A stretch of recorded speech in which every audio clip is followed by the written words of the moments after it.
تراویح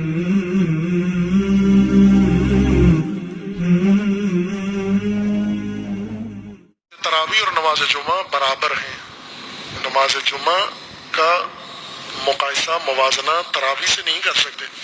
نماز تراویح مجالس کی طرح ہیں، جس طرح ابھی مثلا شیعہ مجالس برپا کرتے ہیں.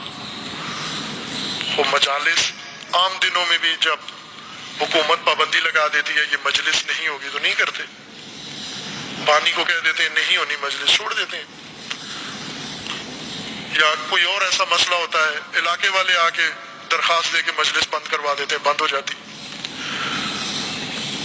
تو اب ان دنوں میں اگر وبا کی وجہ سے یا کسی وجہ سے اگر کہیں کہا جاتا ہے مجلس نہ کرو تو اصرار کرنا پھر تو ایسا ہی ہے جیسے تراویح پر اصرار کریں گے کہ یہ حتمن ہو. چونکہ دونوں میں مجالس بند ہوں گی تو ایک طبقہ متاثر ہوتا ہے، ذاکرین خطباء کا نقصان ہے، وہ ان کا درآمد کا ذریعہ ہے. تراویح بند ہوگی، حافظوں کی چھٹی ہو جاتی ہے.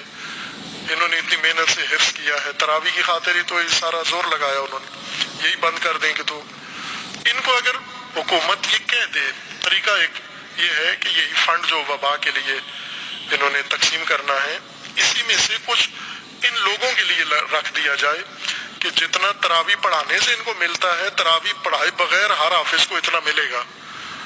تو یہ ایک رائے حل ہے جو حکومت نکال سکتی ہے. یا مجالس مثلا ساکروں کو وہ فیس دے دی جائے جو مجلس پڑھنے کی صورت میں، چونکہ ان کو تو فیس سے غرض ہوتی ہے، مجلس نہ ہو یا نہ ہو، وہ تو کہتے ہیں جو طے شدہ تھی وہ مجھے دے دو، بس دے دو اس کو، تو اس کا وہ راضی ہے.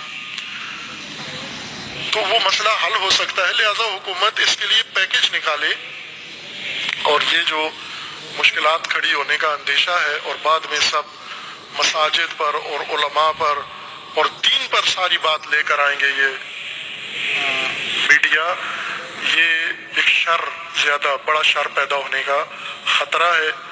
اس کو درایت سے مسئلے کو سلجھا سکتے ہیں.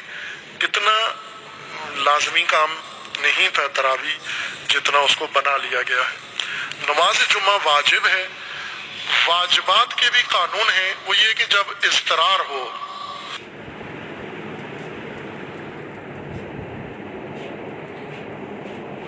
دے دو اس کو.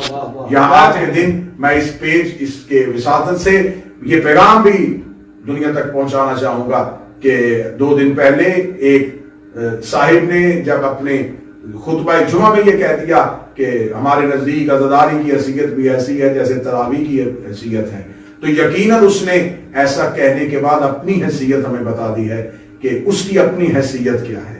ہمارے نزدیک عزاداری وہ عبادت ہے جس کی قضا ممکن نہیں ہے. ہمارے نزدیک عزاداری روح عبادت ہے.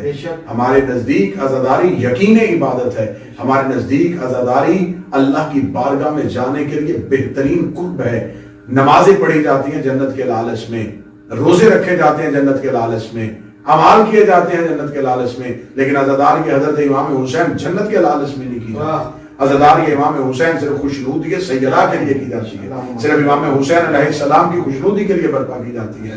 تو یقیناً اگر اس ملعون نے یہ بکواس کی ہے تو اس نے اپنا اور اپنا شجرہ بیان کیا ہے. ہمارے نزدیک عزاداری روح ہے، عبادت ہے. ہمارے نزدیک عزاداری حیات ہے. ہمارے نزدیک عزاداری اللہ کی بارگاہ میں اپنے اعمال کو بھیجنے کا بہترین وسیلہ ہے.